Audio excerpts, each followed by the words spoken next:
My alarm went off. It's 4 a.m., and I just got up for another day in the grind. I was up, getting ready for work, like I've done every day for the past 20 years. I showered, shaved, got dressed for work. I came downstairs, got the coffee pot brewing, made my breakfast, a plain bagel toasted with veggie, cream cheese, and yogurt. It was July 19th, another hot summer day here in upstate New York, in the high 90s. I finished getting ready for work, kissed my wife Molly goodbye, and headed out the door. The day was like every other. I arrived at work, performed my duties as a produce manager in a grocery store. I never gave it much thought that I worked in an industry that provided stability and job security. People had to eat. Simple, right? Well, at the same time, it was a double-edged sword. When a hurricane or massive snowstorm was forecasted, people lost their freaking minds and showed up at the store like they were out of food and had a need to stock up at the last minute. My day went as it always has, very routine. Then about 2 p.m., everything changed. The power went out, and all the lights in the refrigeration were down. One of my associates said, "The power's out. Let the party begin." I didn't find it funny.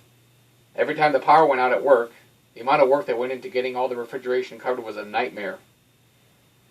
Not even 2 minutes after the power went down, I heard a loud explosion outside. Boom! I immediately ran outside to see a massive jumbo jet 767 that had just crashed nearby on its way to the airport. The store I worked at was about a quarter mile from the nearest airport. I had just realized this was no regular power outage. I ran over to my truck and turned the key. Nothing. She was deader than a doornail. I realized my fears had come true. We had been the victims of an EMP attack. I went back inside, grabbed a gallon of water, and headed out the door. My store manager yelled at me, "Hey, where are you going? We got to get these cases covered." I paid no attention to him and decided to make the 8-mile trip home. I didn't have a bug-out bag readily available in my truck. I did have a bug-out bag, but they were at home in my basement. I never thought about having a bag ready in my vehicle. With that being said, I made the 8-mile trek back to my house, taking the main road and then the highway. I kept my head down and maintained a steady pace, not talking to anyone. There were thousands of cars everywhere, stranded. People were confused and not understanding the situation at hand. I knew what was happening. About an hour and a half later, I made it home. I entered my home through the front door.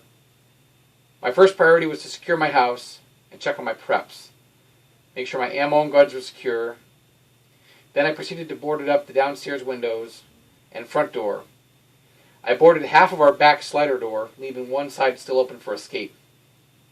Next, I filled the tub with water and gathered any pots and pans I had for water. I prepped well. I never felt I had enough water, though. I was sitting on 50 gallons of stored water, 30 gallons of Poland Spring water gallons, and 10 40-packs of water. I also had the tops of 2 toilet tanks, a completely hot water tank full, and outside I had a 50-gallon rainwater barrel completely filled. I had to decide how I was going to get my wife home from her job. She had worked 20 minutes away, about a 15-minute drive from our house. With no communication, my priority was to get her home first. Then I looked at my firearms. I decided what to take with me. I had a .22 LR and a .22 mag hunting rifle. I also had 2 shotguns, a 20-gauge Remington 1100 semi-automatic and an Ithaca Deerslayer 2 12-gauge pump-action shotgun. I never got around to getting my pistol permit. Here in New York, it could take anywhere up to a year to get one. I remember my father-in-law telling me that a piece of paper in the event of an SHTF don't mean shit. He had a couple of handguns and was well stocked. I was a big fan of westerns. I always liked the lever-action rifle, so I got myself a Marlin 45-70 lever-action. It was powerful, and to me it was a very intimidating piece of equipment. I regret not getting an AR-15, but with Andrew Cuomo as our governor, the most devastating piece of legislation, of gun-grabbing legislation, was passed, the SAFE Act. I decided to take my 12-gauge, loaded it with alternating rounds of buckshot and slug. I also had an ammo belt, which I filled with rounds of slug and double-aught buckshot. I grabbed my bug-out bag. It contained 4 bottles of water, trail mix, a small first aid kit, a thermal blanket, flashlight, and a life straw. Now the big decision: how to get to my wife's job. I could walk it, but I was looking at about a 3 to 4 hour hike.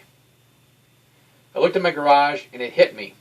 I had a lawn garden tractor, which ran on a carburetor and fuel. I moved the throttle to choke, turned the key, and success. She turned over. I had a 5-gallon of gas, so I also attached that to the back of the tractor, headed out, keeping the throttle at half to conserve fuel. So I began the long haul to my wife's job. About 2 hours later, after burning through a full tank of gas and about 2 gallons of my reserve, I made it to my wife's job. There was a lot of confusion and chaos as people did not know what was going on. But again, I knew what was happening. I found my wife. By now, the chaos of the day had gotten to her. She had asked, "What's going on?" I said, "No time to explain. Get on the tractor. We're heading home." She said, "Tractor?" I said, "We have to go now. Soon. Let's go." So she did. Miley drove the tractor. I followed home behind her at a steady pace with my 12-gauge strapped over my shoulder. I knew we were looking at a matter of hours before the real chaos was going to begin. Finally, after a grueling long haul home, I made it back home with fumes left in the tank. We entered our home, and I collapsed under the weight of the stress of the day.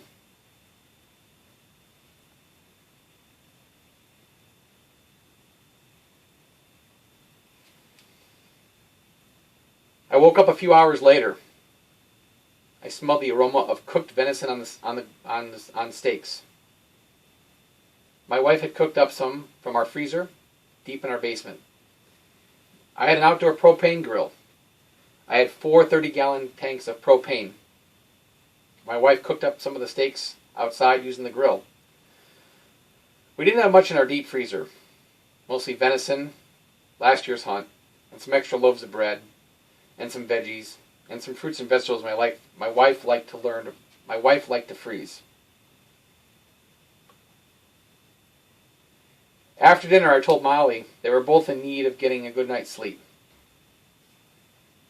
I told her tomorrow we'd begin our new journey, which was survival. Molly headed upstairs. I gave her the Ruger 22LR and said, "This is your gun now. Keep it at your side at all times." Molly didn't hate guns, but was not a fan of them. Well, now she had no choice. She had shot the 22LR before at the range and knew how to load it. It was an easy gun for her to use, with 2 extra magazines she had at all times, 30 rounds each. As Molly went to bed upstairs, I remained downstairs watching over our house and property. The silence was very eerie. As the sun set on the last day of humanity and freedom, the clear bright moon rose over the land to a future of uncertainty. My watch had just begun.